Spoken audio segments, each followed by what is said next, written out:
12 Oktoobar maanta oo kale 1954 waa maalintii loo aqoonsaday maalinta calanka Jamhuuriyadda Soomaaliya iyadoo maantana dabaaldegyo ku aadan maalintaasi qiimaha leh dadka Soomaaliyeed ay ka dhaceen caasimadda Muqdisho gobolka Soomaaliya ku yaala iyo meelo kale oo kamid ah dalalka ay Soomaalidu ku nooshahay qaarkood si loo muujiyo muhiimadda uu calanka leeyahay.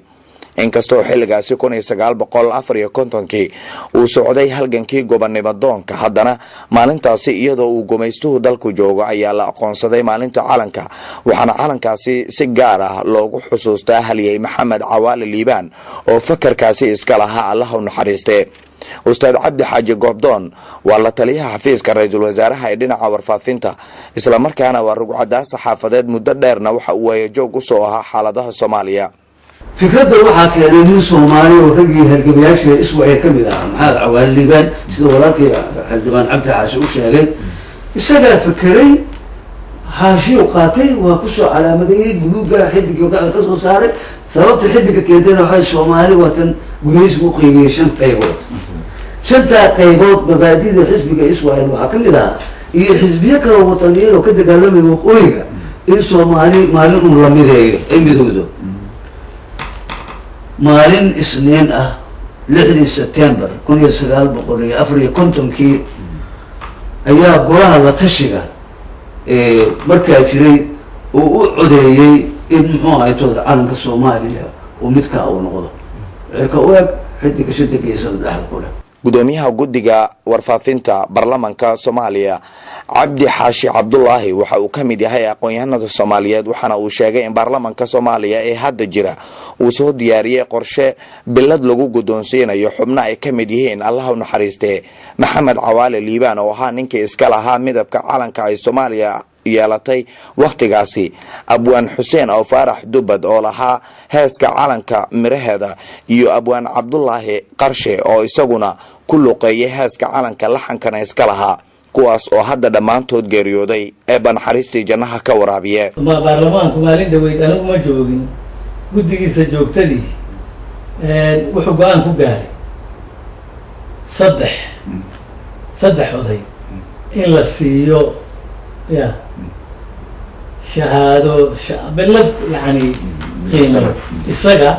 محمد عوالي الليبان حسين فارح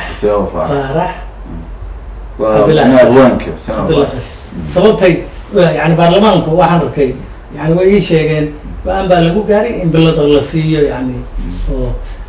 waxa weeye laba isagu calanku alifay labana heestan qolaba calankeeda waxa miraheeda sameeyay Xuseen baa sameeyay laxankeeda iyo codkan waa Cabdullaahi Qarshe waa mudan yihiin baa qabaanku in la sharfo taariikhdeenana ma aha inay calanku u heeseen ay wax u sameeyeen waxa weeye taariikhdeena wax weyn bay ku leeyihiin odayadaas burburkii dalka ka dhacay 1991 waxay dad badan oo Soomaaliyeed rumaysan yihiin in calanka Soomaaliya uu wajahay xaalado badan oo aan ku haboonayn si gaar ah aqoon-yahan Cabdi Xaashi Cabdullaahi waxa uu nasiib darro ku tilmaamay calamada kala duwan ee Soomaalida kala qaybiyay isagoo sheegay in loo baahan yahay in dib loo soo celiyo midnimadii dadka Soomaaliyeed ee ku noolaa Jamhuuriyadda Soomaaliya taas oo uu hadda dhaawac weyn soo gaaray. maanta dalkeena halkuu waata ku sheegay 5 calan oo kale 4 calan oo kale ayaa la tagay oo sidii iyadoo qowmiyad kala duwan iyo dawlado kala duwan aynu nahay oo kale ayaa kolka sidaynu u midayno calankeeni oo hal ah meel walba uga taagnaa taas weeye anigu meesha lagama maarmaanka ay tahay in qof kasta oo Soomaaliya gaar ahaan dhalinyarada Soomaaliya gaar ahaan dhalinyaradu inay arrintaas guud ahaantood ka fikiraan sidii calankan oo calanka buluuga ee shanta xidigta cad ee shanta geesli hortan kaga taala meel walba uga badan lahaa